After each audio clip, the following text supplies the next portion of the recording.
And welcome back to EDH deck building, and this is my Lizard Pirate deck. It's another deck, of course, and this is Malcolm and Kediss. When I was doing my review of Commander Legends, I pretty much looked at every partner commander there was, and the only partner commanders that go with Kediss are ones that deal damage to every opponent. So for example, Tana or Tymna, those abilities don't fit with Kediss because Kediss, the damage he's dealing isn't combat damage, or the damage that the creature, I guess, is dealing isn't combat damage. I mean, Tana will do the extra damage to those other opponents, but you're not going to get the Sapling token, so that really doesn't seem worth it. The only other one that cares about dealing damage to opponents is Breaches. I mean, you could go that route, Breaches and Kediss, and exile lots of cards and maybe play those cards. You'd have a mono red deck. That just doesn't seem great to me. So Malcolm seems like the obvious and almost only partner for Kediss. These guys just work brilliantly together. I'm not going to go Pirate Tribal with this, though. You really don't need a lot of pirates in this deck simply because Malcolm is doing all the work, right? He has flying, so it's going to be a lot easier for him to connect. You only need one opponent that doesn't have a flyer. That's it. That's all you need. You hit that opponent, everyone else takes the damage, and then you get 3 treasure tokens, right? So you should be netting 3 treasure tokens every single turn. That's a lot of value. It's really good, on top of the damage, which is also great. For me, this is not a pirate deck. I didn't make a pirate deck. I have a few, basically just the good ones that I think help, but I wouldn't call this a pirate tribal deck necessarily. I do have Breaches because, we are going to be connecting a lot. So he does work really good in this deck. I also have Coercive Recruiter just because that's really good. I really like Emberclaw Captain. This is a card that you could put in any deck. It gives you the Monarchy. If someone tries to get it from you, it deals a bunch of damage. That's just really good, and it just happens to be a pirate. So I would put it in this deck anyway. Corsair Captain. He's giving us a treasure token, which we want, and he's also pumping up our Malcolm, which, so 2 bonuses, so he's worth putting in there. Lightning Ring Crew, this is just a no-brainer, right? It's going to be, we don't even have to attack now. We can just tap Lightning Ring Crew. It's going to deal 1 damage to each opponent, and we're going to get 3 treasure tokens, so it just makes our life even easier. I like Captain Lannery Storm because she's going to attack and then create a token, and then when she connects, she'll create another token, so that's also kind of good. And then sacking, we're going to be doing a lot of sacking treasure tokens, so that also can be beneficial. Hull Breacher, again, just a great card. The fact that it's a pirate really is just circumstantial. Darkside Extortionist, I shouldn't even have to say that that's going to be in this deck. Yes, it is a pirate, but so what? It's fantastic card, period, and also we want to be making lots of treasure tokens, so it's like the first card you're going to put in this deck. It just fits in every way possible. And then Glinthorn Buccaneer, I'm quite certain this goes infinite because I'm going to attack. If Malcolm is out, I attack with Glinthorn Buccaneer, right? I use his ability, so I'm going to pay 2, discard a card to draw a card. When I discard that card, he deals 1 damage to each opponent. That's going to make me 3 treasure tokens off of Malcolm. Then I can sack 2 of those tokens to then discard and draw again. I'm quite certain. I don't think that, he has to be attacking. That's it. So I don't see anything that is stopping you from going infinite. So, I didn't realize that when I was putting the deck together. I don't love infinite combos. I don't think they're casual. This is a really tough one because you have to have Glinthorn Buccaneer out and attacking, and you have to have the 2 mana up, and Malcolm has to be out. It's a lot of hoops to jump through. For now, I'll leave it, and we'll see what happens. But he is really good in this deck anyway, right? Just because his ability is going to net us 3 treasure tokens. That's it for pirates. Other than that, this is more of an artifact deck because we're making so many treasure tokens. I plan on having 3 every turn minimum.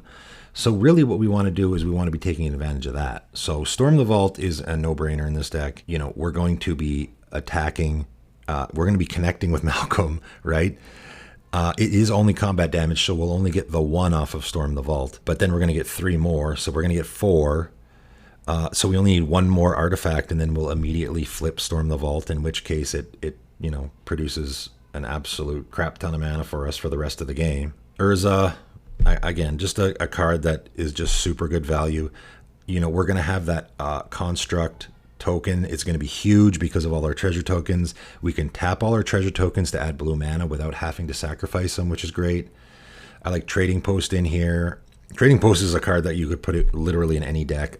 You know, as I've said in the past, I love modal cards, but the sacrifice an artifact to draw a card, you know, keep getting benefit off of all those treasure tokens, because we're going to have a bunch of treasure tokens, I think, and at a certain point we're not going to be able to use them. So being able to sacrifice them to draw a card is just fantastic. Welding Sparks I like. It's going to deal 3 damage plus the number of artifacts we control, and it's an instant. So for 3 mana, we're going to be doing what, like 6, 7, 8 damage at instant speed. That's fantastic. Whir of Invention. You know, you could put anything that has improvise in here, you know, because we have all those artifacts that we can tap. This is the only one I put in. Psy Master Thopterist. We're not going to be casting a ton of artifacts. We do have some. This is mostly for his second ability, sacrificing artifacts to draw cards. Inspiring Statuary is great in this deck. You know, you don't see this card much because you think, where do I put this in? You can't use it to cast artifact spells, but it cares about the number of artifacts you have in play, so it's a tough one. It's perfect in this deck. I mean, you can just tap it for 1 colorless mana, essentially. But in this deck, we don't have a lot of artifacts. Most of our cards are non-artifact. And we're going to have a lot of artifacts in play, so it's super beneficial in this deck. Gear per Aether Grid, another way we can just be using those treasure tokens that are just going to be sitting around doing nothing, right? Just tap them to deal damage. Orcish Vandal, we can sacrifice them to deal damage again. Crackland Shaman, we can sacrifice them to wipe the board. Also doesn't hit flying creatures, which is important because our Malcolm will survive. By the way, just so you know, the Crackland Shaman, you look at it and you go, okay, so you sacrifice 1 artifact and he kills himself? True, but you hold priority, right? So you can hold priority, sack like 5 treasure tokens and then deal 5 damage to everything. And yes, he will die, but not before he does 5 damage to everything. And then Treasure Map, perfect in this. This is another card that I just think is just really handy and neat. You can scry with it, you can make treasure tokens with it, you can draw with it, it's great. So we can do some scrying, make some treasure tokens, which we want. And then once we flip it, it's fantastic because now we have a land that can cash in those treasure tokens to draw cards. We are going to be attacking a lot with Malcolm. Blood Mist, you know, giving him double strike is fantastic because then we're going to get that effect twice. He's going to connect, get 3 treasure tokens if Kediss is out, and then connect again. 3, so we get 6 treasure tokens. Fantastic. Buccaneer's Bravado, again, this isn't a pirate deck necessarily, but this works perfectly because our Malcolm can get +1/+1 and double strike until end of turn. Siren's Ruse, not a pirate deck, but it's a great way to save our Malcolm, and then on top of that, get to draw a card. Pirate's Cutlass. I know I keep saying this is not a pirate deck, but it really isn't. It's a Malcolm deck. It's almost a Voltron deck more than a pirate deck. Pirate's Cutlass just comes into play, connects with our Malcolm, and then he becomes, you know, a 4/2 or a 4/3, sorry, a fly. Like that's really a clock. Now you're dealing 4 damage to your each opponent every turn, right? I just like sort of the Animist in this deck. I don't put it in a lot of decks, but you know, in a deck where we don't have green and we are attacking a lot, it really fits. On the theme of attacking and connecting a lot, you know, I have Bind to Thassa, I have Reconnaissance Mission, I have Coastal Piracy. I have all 3 because we are going to be connecting a lot and all that card drawing. You know, we're going to be connecting a lot, but not for a lot of damage. So we want to get as much value as we can out of that connecting. The important thing to note here is that Malcolm's ability is not combat damage. Whenever 1 or more pirates you control deals damage to your opponents. So we want to take advantage of that. Ophidianai and Curiosity don't care about combat damage, right? For anyone who's made like a Vial Smasher deck, they'll know this, right? You can put a Curiosity on your Vial Smasher, and anytime he hits one of your opponents, you get to draw a card. It doesn't matter, it's combat damage. So this works with Malcolm as well, where we can put a Curiosity on our Malcolm or an Ophidianai, and he's going to connect with all 3 opponents because of Kediss. We get 3 treasure tokens and we draw 3 cards. Fantastic, fantastic value. And then Sigil of Sleep. This is one that maybe people aren't so aware of. It does the same thing.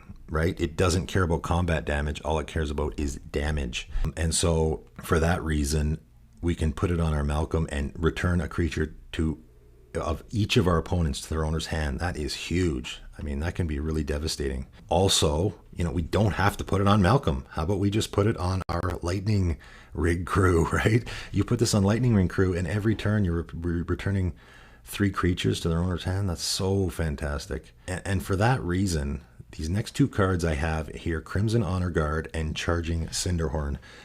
I have these 2 in the deck for 2 reasons. One, because we are going to have our commander in play almost assuredly, so we're never going to be taking damage from Crimson Honor Guard, and we are always going to be attacking, so we're not going to be taking damage from Charging Cinderhorn. So both of those guys are probably not going to be hitting us and only hitting our opponents. And also, we can put a Sigil of Sleep or a Curiosity on them, and every time they do the damage for whatever reason, we get to draw a card or we get to return a creature or whatever. So they're playing double duty. So I like those cards a lot in this deck. I also like Camio's Journal in this deck. It's an artifact. It makes us artifacts. It's just a great value card. We don't have to just be making treasure tokens. Making clue tokens works as well. And then I just have, I found that giving Malcolm haste can be really beneficial. You want to get out of the gate fast. So Goblin Motivator, Bloodlust, Inciter are great. You can play them turn 1, then turn 2 you play Kediss, and then turn 3 you play Malcolm, give them haste, and you're off to the races right away. So I just think that's super beneficial. I also have Break Through the Line. This is a card that, man, people need to be putting in more decks. It's an auto-include in a Tana deck, I think. Any commander that is small that you want to be attacking with, right? It gives it haste and it can't be blocked. That's fantastic. Other than that, you can put more of the artifact themed stuff in here, though. I would stay away from a card like Joyra. We're not casting a lot of artifacts. Like, there's maybe 8 artifacts in this whole deck. We're making artifacts, right? So you just be careful with that. You can go more towards the artifact theme if you want. Affinity, if you want to put some affinity cards in here, that would work. If you want to put Arcbound Ravager in this deck, that would work. I didn't. You can definitely go more that route, though, if you want. And then just flesh it out with the usual suspects, right? Whatever you want to put in. Removal wins games. Just always remember, removal wins games. Curse of the Swine, I really like. Exiling creatures is always great. I like Magma Quake in this deck because it doesn't hit flying creatures. Again, our Malcolm can stay alive. We'll wipe the board, but our Malcolm stays alive, so that's good. As far as lands go, not a lot that matters. I got Spire of Industry just because it can make any color. And I got Inventor's Fair because it's most likely, almost assuredly, going to be getting us a life every turn. And then we can go dig something out of our deck if we really want to. So that's pretty much it. That is my Lizard Pirate deck, and thanks for tuning in.